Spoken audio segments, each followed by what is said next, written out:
Selamat pagi Bapak Ibu Saudara-saudara yang dikasihi Tuhan. Apa kabar? Saya berharap kita semua dalam keadaan sehat-sehat selalu. Hari ini renungan kita bertema hati yang suci. Cinta itu konon turun dari mata ke hati.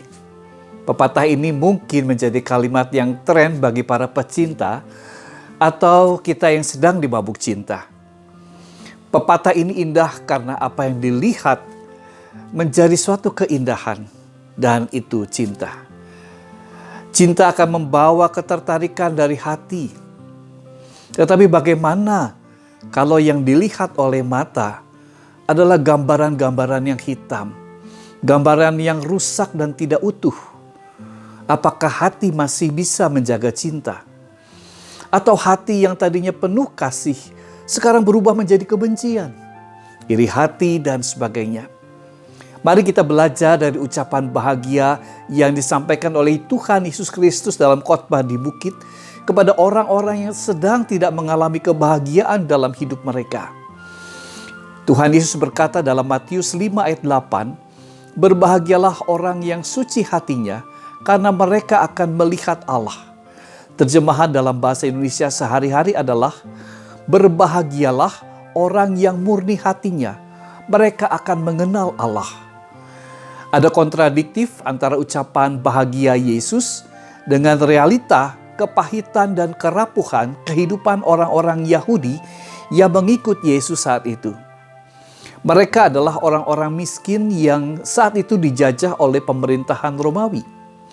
Jadi ada beberapa tumpukan beban yang berada di pundak para pendengar. Itu orang miskin yang banyak mengikut Yesus. Bagaimana mereka diajak untuk mau hidup berbahagia sebagai ajakan yang menarik ke arah hidup yang lebih baik, tetapi bagaimana mereka diajak oleh Allah memiliki kesucian hati. Hati yang terkoyak luka oleh kekejaman penindasan sesama, hati yang mudah tergoda dan menjadi jahat karena merasa iri hati sebagai pihak yang dikorbankan, diperlakukan tidak adil. Hati yang digelapkan oleh kegelapan dunia. Mata mungkin melihat hal-hal yang gelap, tetapi hati tidak perlu menanggapi menjadi gelap juga. Karena hati perlu diolah agar tidak menjadi gelap. Hati perlu disucikan, dijernihkan, dimurnikan. Hati perlu percaya kepada Allah, percaya pada keselamatan di dalam Yesus Kristus, dan penataan hati yang diperbaharui akan menjadi hati yang percaya kepada Allah. Itu akan membarui cara pandang kita dalam melihat dunia. Dunia yang di dalamnya Allah terus dinamis menyelamatkannya. Dunia yang dikasihi Allah. Ingat Yohanes pasal 3 ayat 16 mengatakan, "Karena begitu besar kasih Allah akan dunia ini, sehingga Ia telah mengaruniakan anaknya yang tunggal, supaya setiap orang yang percaya kepadanya tidak binasa, melainkan beroleh hidup yang kekal." Saudara-saudara, hati perlu disucikan oleh Kristus. Kasih Kristus membarui hati kita.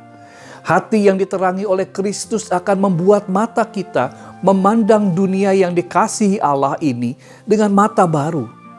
Marilah kita mengarahkan hati kita kepada Kristus, sehingga mata ini melihat dunia dengan mata kasih Kristus, sehingga sikap yang lahir dari hati yang mengasihi dunia nyata dalam kemurahan, hati yang lemah lembut, pembawa damai di dalam dunia.